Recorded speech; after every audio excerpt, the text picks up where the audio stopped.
और सभी साथियों, सबसे पहले तो आप सबका धन्यवाद। बहुत ही अच्छे ढंग से आपने अपने क्षेत्र के इनिशिएटिव योजना के विषय में बताया। कोरोना की सेकेंड वेव से लड़ने के लिए एक प्रकार से जिलों के आप सबसे प्रमुख योद्धा हैं। 100 वर्षों में आई इस सबसे बड़ी आपदा में हमारे पास जो संसाधन है उनका बेहतर से बेहतर उपयोग करके आपने इतनी बड़ी लहर का मुकाबला किया है। साथियों, आपसे बातचीत की शुरुआत में मैं आपको वो दिन याद दिलाना चाहता हूं जब आप इस सेवा में आने के लिए तैयारी कर रहे थे। आप याद करिए, जब आप सिविल सर्विसेज या अन्य परीक्षाओं के लिए जुटे थे तो आप अपने परिश्रम पर, अपने काम करने के तरीके पर सबसे ज्यादा विश्वास करते थे।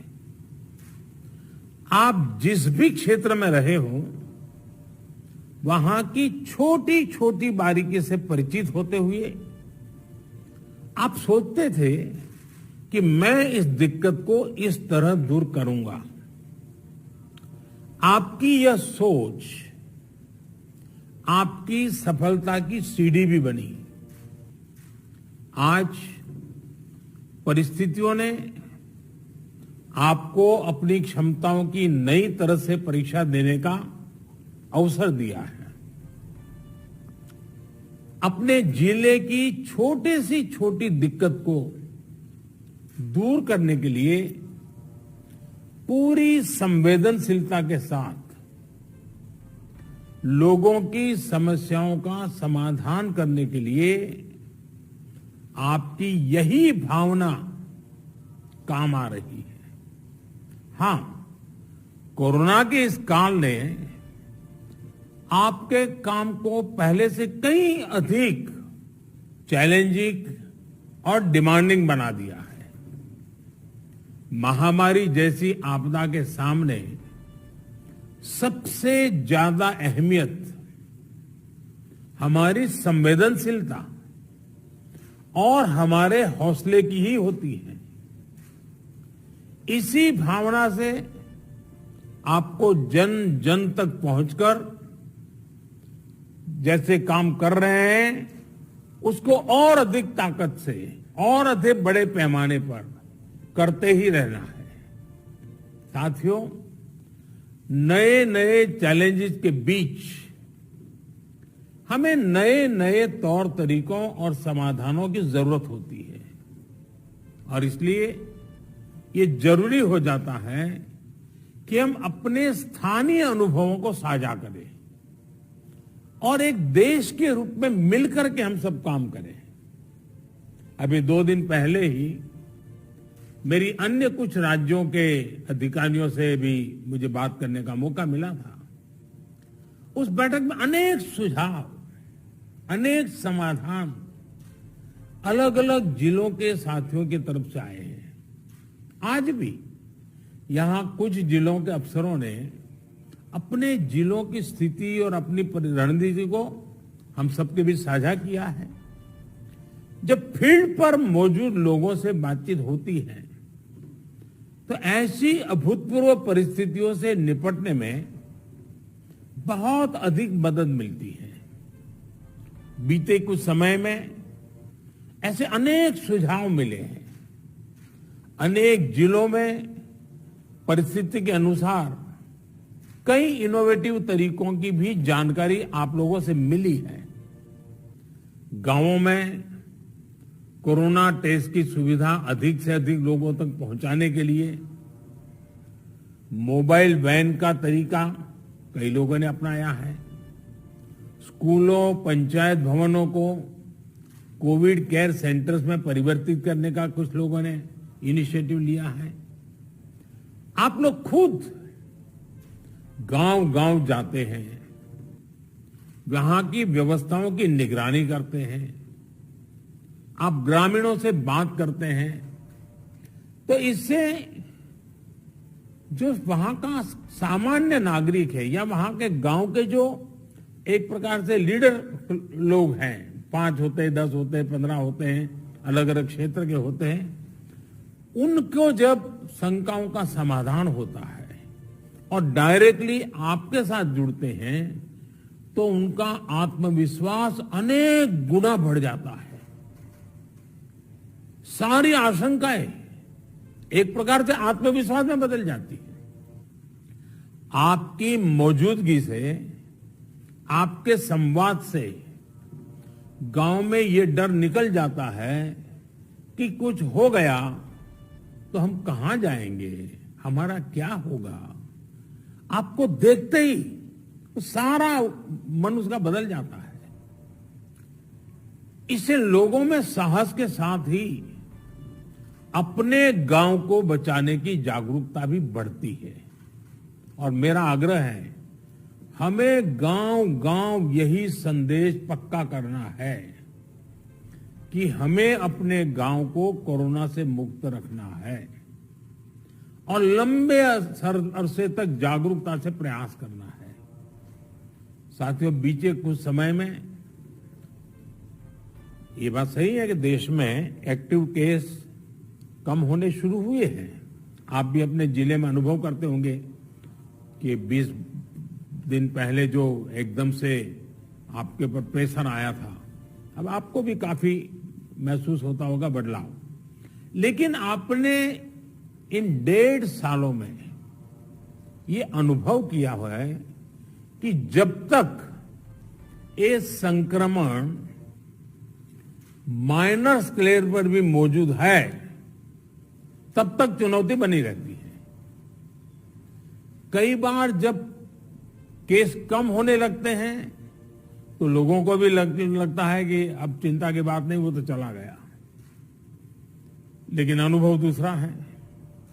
टेस्टिंग और डिस्टेंसिंग जैसे मेजर्स को लेकर लोगों में गंभीरता कम न हो, इसके लिए सरकारी तंत्र, सामाजिक संगठन, जनप्रतिनिधि, इन सबके बीच में एक सामूहिक जिम्मेवारी का भाव हमें पक्का करना होगा और प्रशासन की जिम्मेवारी और बढ़ जाती है। कोविड एप्रोप्रिएट बिहेवियर जैसे मास्क पहनना, हाथ धुलना, जब इनमें कोई कमी नहीं आती, आपके जिलों में, आपके जिलों के बाजारों में, गांवों में कम से कम होने के बाद भी लोग सभी दिशा निर्देशों का पालन करते हैं, तो ये कोरोना से लड़ाई में बहुत मदद करता है। स्थितियों पर लगातार नजर रखने से जिले के सारे प्रमुख विभागों, जैसे पुलिस का विभाग हो, साफ सफाई की बात हो, इन सारी व्यवस्थाओं का, इनके बीच में बेहतर तालमेल और प्रभावी परिणाम स्वाभाविक रूप से निकलने लगते हैं। मुझे आपके कई जिलों से इस रणनीति पर काम करने के रिजल्ट्स की जानकारी मिलती रही है। इन जगहों पर आपने वाकई बड़ी संख्या में लोगों का जीवन बचाया है। साथियों, फील्ड में किए गए आपके कार्यों से, आपके अनुभवों और फीडबैक से ही प्रैक्टिकल और इफेक्टिव पॉलिसीज बनाने में मदद मिलती है। टीकाकरण की रणनीति में भी हर स्तर पर राज्यों और अनेक स्टेक होल्डर से मिलने वाले सुझावों को शामिल करके आगे बढ़ाया जा रहा है। इसी क्रम में स्वास्थ्य मंत्रालय की तरफ से 15 दिन के टीकों की उपलब्धता की जानकारी राज्यों को दी जा रही है। वैक्सीन सप्लाई टाइमलाइन की स्पष्टता होने से टीकाकरण से जुड़े मैनेजमेंट में आप सभी को और आसानी होने वाली है। मुझे विश्वास है कि हर जिले और वैक्सीनेशन सेंटर के स्तर पर सप्लाई और सुदृढ़ होगी। इससे टीकाकरण से जुड़ी अनिश्चितताओं को दूर करने में, पूरी प्रक्रिया को स्ट्रीमलाइन करने में बहुत मदद मिलेगी। वैक्सीनेशन का जो प्लान है, जो कैलेंडर है, उनको हम नियमित रूप से अलग अलग मीडिया प्लेटफॉर्म पर अधिक से अधिक साझा करेंगे तो लोगों को कम से कम परेशानी होगी। साथियों, पिछली महामारी हो या फिर ये समय, हर महामारी ने हमें एक बात सिखाई है। महामारी से डील करने के हमारे तौर तरीकों में निरंतर बदलाव, निरंतर इनोवेशन, निरंतर अपग्रेडेशन बहुत जरूरी है। ये वायरस म्यूटेशन में स्वरूप बदलने में माहिर है। एक प्रकार से बहुरूपिया भी है और ये वायरस धूर्त भी है। तो हमारे तरीके और स्ट्रेटेजीज भी डायनेमिक होने चाहिए। साइंटिफिक लेवल पर हमारे वैज्ञानिक वायरस के बदलते स्वरूपों से निपटने के लिए दिन रात काम कर ही रहे हैं। वैक्सीन बनाने से लेकर एसओपीज और नई ड्रग्स बनाने तक लगातार काम हो रहा है। जब हमारी एडमिनिस्ट्रेटिव अप्रोच भी इतनी ही इनोवेटिव और डायनेमिक रहती है तो हमें असाधारण परिणाम मिलते हैं। आपके जिले की चुनौतियां यूनिक होगी, इसलिए आपके समाधान भी उतने ही यूनिक होने चाहिए। एक विषय वैक्सीन वेस्टेज का भी है। एक भी वैक्सीन की वेस्टेज का मतलब है किसी एक जीवन को जरूरी सुरक्षा कवच नहीं दे पाना। इसलिए वैक्सीन वेस्टेज रोकना बहुत जरूरी है। मेरा यह भी कहना है कि जब आप अपने जिले के आंकड़ों की समीक्षा करते हैं तो उसमें अर्बन और रूरल इसको भी अलग अलग से आप गौर करें ताकि आपका फोकस रहे। इवन टियर 2, टियर 3 सिटी को भी अलग से उसका एनालिसिस करें ताकि आप फोकस वे में अपना स्ट्रेटेजी वर्कआउट कर सकते हैं। कहां कितनी ताकत लगानी है, किस प्रकार की ताकत लगानी है, ये बड़ी आसानी से आप कर पाएंगे। और इससे जब ये प्रकार से देखेंगे तो ग्रामीण इलाकों में कोरोना से निपटने में मदद मिलेगी। और मैं भी लंबे अरसे तक आप ही की तरह कुछ न कुछ काम करते करते यहां पहुंचा हूं। मेरा अनुभव है कि गांव के लोगों को अगर सही बात समय पर पहुंचा दी जाए तो वो बहुत रिलीजियसली उसको फॉलो करते हैं, बहुत रिलीजियसली। और जो शहरों में कभी कभी हमको किसी चीज को लागू करने में मेहनत पड़ती है, गांव में उतनी मेहनत नहीं पड़ती है। हाँ, क्लैरिटी चाहिए, गांव के अंदर एक टीम बनानी चाहिए। आप देखिए वो परिणाम खुद दे देते हैं आपको। साथियों, सेकंड वेव के बीच वायरस म्यूटेशन की वजह से अब युवाओं और बच्चों के लिए भी ज्यादा चिंता जताई जा रही है। अभी तक हमारी जो रणनीति रही है, आपने जिस तरह फील्ड में काम किया है, उसने इस चिंता को उतना गंभीर होने से रोकने में मदद तो की है, लेकिन हमें आगे के लिए और अधिक तैयार रहना ही होगा। और सबसे पहला काम आप कर सकते हैं कि अपने जिले में युवाओं, बच्चों में संक्रमण और उसकी गंभीरता के आंकड़े व्यवस्थित करें। अलग से उस पर रेगुलर आप एनालिसिस कीजिए। आप स्वयं भी, मेरा सभी आप प्रमुख अधिकारियों से आग्रह है कि आप स्वयं भी उसका आकलन करें। इससे आगे के लिए तैयारी करने में मदद मिलेगी। साथियों, मैंने पिछली बार की बैठक में भी, और मैंने ये भी कह रहा कि जीवन बचाने के साथ साथ हमारी प्राथमिकता जीवन को आसान बनाए रखने की भी है। गरीबों के लिए मुफ्त राशन की सुविधा हो, दूसरी आवश्यक सप्लाई हो, काला बाजारी पर रोक हो, ये सब इस लड़ाई को जीतने के लिए भी जरूरी है और आगे बढ़ने के लिए भी आवश्यक है। आपके पास पिछले अनुभवों की ताकत भी है और पिछले प्रयासों की सफलता का मोटिवेशन भी है। मुझे पूरा भरोसा है कि आप सभी अपने अपने जिलों को संक्रमण मुक्त करने में सफलता पाएंगे। देश के नागरिक का जीवन बचाने में, देश को विजयी बनाने में हम सभी सफल होंगे। और मेरा आज कुछ साथियों को सुनने का मौका मिला है, लेकिन आपके पास, हर एक के पास कुछ न कुछ सफलता की गाथाएं हैं। बड़े अच्छे इनोवेटिव प्रयोग आप सबने कहीं न कहीं किए हैं। अगर वो आप मुझे पहुंचा देंगे तो जरूर इसको देश भर में पहुंचाने में मुझे सुविधा होगी, क्योंकि